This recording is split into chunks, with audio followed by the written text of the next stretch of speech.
no matter how many lies he tells, I am not banning fracking, period. Joe Biden once again reiterating his stance to Pennsylvania voters that he is not banning fracking. It's a different stance than he took the time during the primaries. In fact, even SNL poked fun at his position during a spoof during last week's VP debate. Take a listen. Joe Biden will frack you so good, Pennsylvania. And while I personally wanted to ban fracking, now that I know Pennsylvania loves it, I just want to say this. Yous guys can bet on your Wawa cheesesteak hoagie and all the water in Schuylkill River that Joe Biden ain't banning fracking. Go Wiggles. All right, joining me now, Republican Congressman Guy Reschenthaler of Pennsylvania. Congressman, it looks like they're all in for fracking.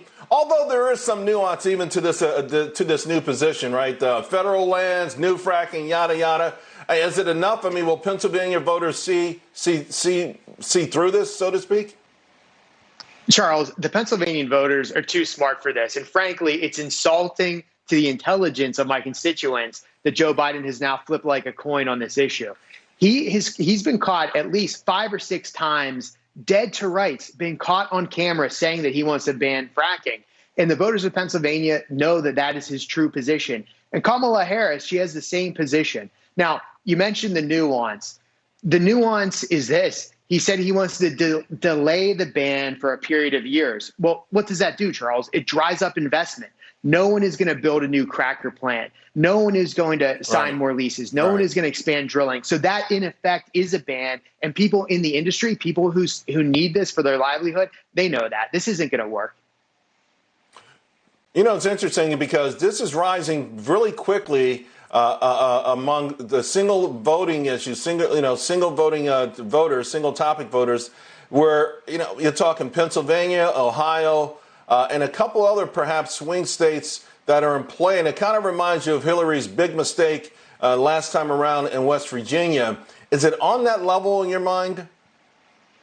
I think my suspicion is that there's internal polling showing that Biden and Harris are getting crushed on this issue. So that's why you see the quick reversal.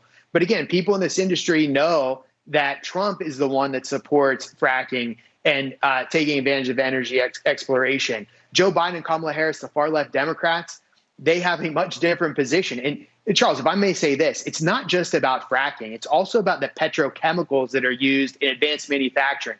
Try making a cell phone without petrochemicals. Try making sports equipment without petrochemicals. It's almost in everything a consumer buys. It's just unrealistic. Yeah. Energy production aside, it's unrealistic for manufacturing in this country to ban fracking.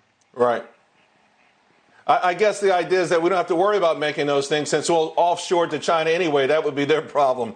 And before I let you go, in less than a minute, just the latest on this never-ending saga for stimulus. Any idea where we are right now with this?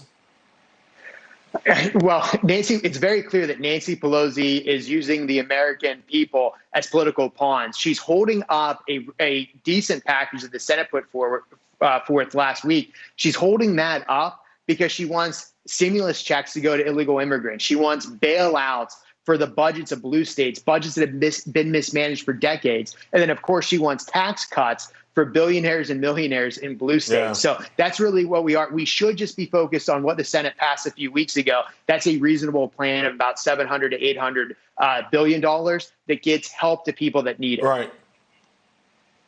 Yeah, I would assume that the voters in Pennsylvania don't want to send $2 billion to bail out New York City subway. It's just a hunch. Congressman Reschenthaler, thank you very much. Always appreciate it. Thank you, Charles.